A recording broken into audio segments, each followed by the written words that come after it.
I didn't know school could be this much fun. I now have 200 servants that do whatever I want. The best part is, I'm the only girl in an all-boys school, but not a single boy knows, not even the teachers. The secret is the one thing that has given me the leverage that I need. All of these boys were coming to me for advice when it comes to their girl problems, and that's the reason why they're willing to serve me. My advice works. I mean, it really works. Before me, this school was filled with boys who couldn't even get a girl to look in their direction. Now, even the most hopeless boy has a girlfriend. In return for the advice I give them, the boys do my homework and buy me lunch. They save me the best seats in the class and cover for me whenever I'm late, or even when I decide not to attend a class. It's taken me a long time to reach a point in my life where I'm happy. It wasn't always this way. In fact, a year ago, I hated school and my life. I went to a co-ed public school. I was pretty sporty, so I always got along better with the boys than I did with the girls. This made me a target, and the target on my back grew dramatically when the most popular boy in school started becoming attracted to me. I wish I had seen it coming, but I didn't. Up until that point, I thought my life was going great. That was when the rumors started. By the end of the day, I couldn't take the looks I was getting from everyone, the whispers behind my back. I tracked down the boy who liked me and asked him what was going on. "Get away from me, you freak," he said, and pushed me away. "I'm not into guys." I found out the full story then. The rumor was that I was actually a boy disguised as a girl. I went home in tears, distraught. I wondered how people could be so cruel and how they could lie about someone else.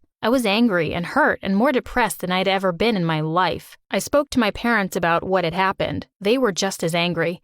They wanted to go to the school and lodge a complaint, but I told them not to. I was done with that school. My parents didn't like me quitting things, but this time, they agreed with me. Now I needed to find a new school. I spent days researching schools in my city. Most of them were copies of the school that I attended. It made me sick. I didn't want to go anywhere near them. It was then that I came across an all-boys school, far from the city, far from everything. It had all the facilities I was looking for. A great science lab, a debate team, and state-of-the-art sporting facilities. The only problem was that it was an all-boys school. My mom was actually the one who gave me the idea. I kept thinking about the rumor that the girls had started and thought to myself, if people can believe a rumor that I'm a boy, then maybe I can pose as one. I found out that this all-boys school had a big science fair contest each year. The next one was happening in a month's time. The winner of this contest would receive a full scholarship. I was a huge science geek, so it wasn't hard to come up with a project that could win. The toughest part was pretending to be a boy. I cut my hair and my nails. I stopped wearing makeup. I practiced changing my walk to look more like a boy. The day of the contest arrived. I was nervous, but I didn't need to be. Nobody paid much attention to me. They were more focused on my project and what it could do. The judges loved it. I won the contest and was awarded the scholarship. I had 1 week to get ready for the new term. My parents helped me prepare. My first week of school was challenging. The boys were gross, and my days were filled with burping, farting, and name-calling. All those times I'd spent wondering what boys do when they're alone, well, I suddenly had the answers. It was so different than spending time with my previous guy friends. To these boys, it was almost a competition to see how uncultured they could be. But I quickly learned how to get by unnoticed. I would punch the boys on the arm and snort at their stupid jokes. I even learned how to fart in public. I picked careful times to visit the bathroom, making sure no one was around, and I only showered when the rest of the boys were asleep.